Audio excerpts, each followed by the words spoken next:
ദിവസങ്ങളല്ല ആഴ്ചകൾ നീണ്ടേക്കാവുന്ന വമ്പൻ യുദ്ധം.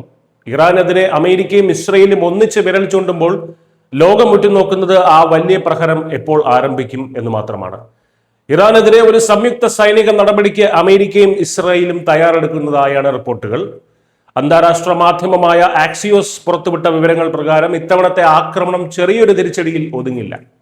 കഴിഞ്ഞ വർഷം 12 ദിവസം നീണ്ടുനിന്ന സംഘർഷത്തെക്കാൾ വലിയ ആഴ്ചകളോളം നീളുന്ന ഒരു പൂർണ്ണ യുദ്ധത്തിനാണ് ട്രംപ് ഭരണകൂടം ഇത്തവണ ഒപ്പുകൂട്ടുന്നത്.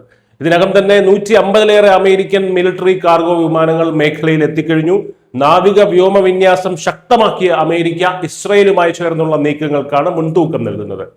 ചൊവ്വാഴ്ച നടന്ന 2ാം വട്ട നയതന്ത്ര ചർച്ചകളിൽ പുരോഗതി അവകാശപ്പെടുന്നുണ്ടെങ്കിലും നിർണായക വിഷയങ്ങളിൽ തീരുമാനമായിട്ടില്ല. പ്രശ്നങ്ങൾ ചർച്ചയിലൂടെ പരിഹരിക്കപ്പെടുമെന്നുള്ള പ്രതീക്ഷ അമേരിക്കയ്ക്കുമില്ല. ഈ സാഹചര്യത്തിൽ യുദ്ധം പൊട്ടിപ്പുറപ്പെട്ടാൽ ഇത് യൂറോപ്പിനെയും ബാധിക്കുമെന്നതിനാൽ യൂറോപ്യൻ വൻകരയിലെ രാജ്യങ്ങളും ജാഗ്രതയിലാണ്. നയതന്ത്ര വഴികൾ അടയുമ്പോൾ മധ്യപൂർവേഷ്യയിൽ വീണ്ടും ഒരു മഹായുദ്ധത്തിന്റെ പെരുമ്പറ മുഴങ്ങുകയാണ്. ന്യൂസ് ഡെസ്ക് ന്യൂസിന്റെ മലയാളം.